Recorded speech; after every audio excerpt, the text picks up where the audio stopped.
Hari ini temenin aku buat proses orderan yuk. Ya bener banget, sambil kalian ngeliatin aku proses orderan, kalian bisa langsung dengerin cerita aku. Agak ngebosenin sih, tapi karena banyak yang request, nggak apa-apa sih aku buatin. Di sini aku juga mau ceritain pengalaman aku waktu jualan online shop. Nah, waktu itu aku masih kelas 2 SMP. Nah, di situ aku tuh masih jualan kayak online shop gitu kan, kayak baju, celana, topi, dan masih banyak yang lainnya. Dan aku juga masih jadi reseller dari toko-toko yang ada di kota aku. Waktu itu malam hari, bener-bener malam banget, aku tuh punya reseller. Terus reseller aku ini punya customer. Nah, customer ini tuh langsung hubungin aku. Dan berhubung karena dia mintanya dadakan, karena besok mau dipakai, jadi aku usahain harus ada malam itu juga. Sekitar jam 7 malam, itu dia WhatsApp untuk nanyain baju yang ini, dan dia mau order sekarang juga. It's okay, nggak apa-apa, karena customer emang butuh dadakan dan aku harus usahain ada hari itu juga. Tapi di sini masalahnya adalah customernya itu dia tuh ngasih aba-abanya tuh kayak nerawang gitu. Hah, nerawang? Maksudnya gimana? Nah, jadi dia tuh WhatsAppnya gini, dia tuh pengen yang baju warna abu-abu tapi modelnya yang ini. Terus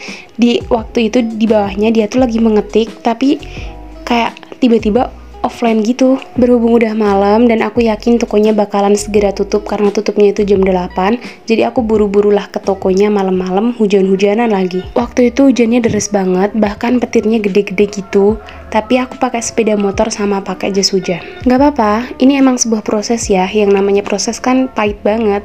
Nah, di sini aku masih ngusahain untuk datang ke tokonya yang jaraknya itu bisa dikatakan sampai setengah jam dari rumah aku. Oke, sampainya di toko, karena orangnya ini balasnya lama, ya udah aku ambilin baju yang emang sesuai sama pesanan di WhatsApp terakhir kali dia ngetik. Dan kalian tahu apa? Pas aku sampai rumah, dia tiba-tiba balas WhatsApp aku.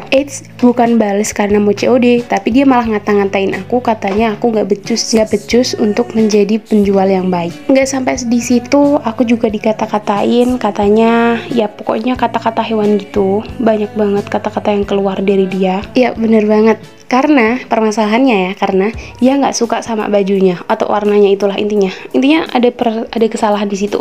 Karena dia bilang ini tuh bajunya salah, seharusnya tuh aku mau yang itu, tapi pesannya tuh tadi belum dikirim, kenapa sih buru-buru harus diambilin gitu. Tapi di satu posisi itu toko mau tutup dan kamu harus ngejakin COD jam 7 pagi, sementara jam 7 pagi tuh toko belum buka. Terus kalau buat ditukerin lagi uang itu udah nggak bisa ya, karena sistem di toko sana itu kalau udah diambil ya udah dibawa gitu, nggak bisa ditukerin lagi. Nah, di sini aku agak emosi banget, serius. Antara aku dikata-katain sama orang itu, si customer itu, terus aku juga diperlakukan nggak baik juga kan, dan aku juga udah kehujanan malam-malam sampai intinya aku tuh bener-bener sakit di situ, sakit hati, sakit badan dan semuanya. Dan habis itu orangnya memutuskan untuk nge-cancel orderan tanpa minta maaf, tanpa rasa sopan, dan juga tanpa ada kayak apa ya, omong-omongan yang baik gitu sama aku. Aku udah nggak kaget sih sama customer kayak gini, kayak aku udah berpengalaman banget nemuin customer yang modelan kayak gini. Habis itu karena customer udah nggak mau ngambil dan aku juga nggak mau memperpanjang masalah, dan akhirnya bajunya aku jual murah. Rugi, iya rugi banget, bahkan hampir setengahnya. Kayak bajunya itu aku beli dengan harga 80.000, terus aku jual dengan harga 30.000-an gitu. Tapi nggak apa-apa, buat aku ini semua itu adalah perjalanan aku menuju kesuksesan, atau yang dinamakan dengan proses. Bahkan itu adalah kejadian yang berulang-ulang kali aku laluin di hidup aku. Kayak aku tuh udah nggak kaget lagi deh nemuin customer kayak gitu. Dan di sini aku tadi udah ngomong kan kalau customer aku ini dari reseller aku. Lebih parahnya lagi, si reseller ini tuh kayak langsung ngilang gitu. Dia tuh tiba-tiba nggak ada kabar dan ya udah ngilang, nggak tanggung jawab sama sekali. Bahkan dia tuh ngilang sambil bawa uang aku sebesar kayak hampir 200.000 gitu. Kok rumahnya deket banget dari rumah aku.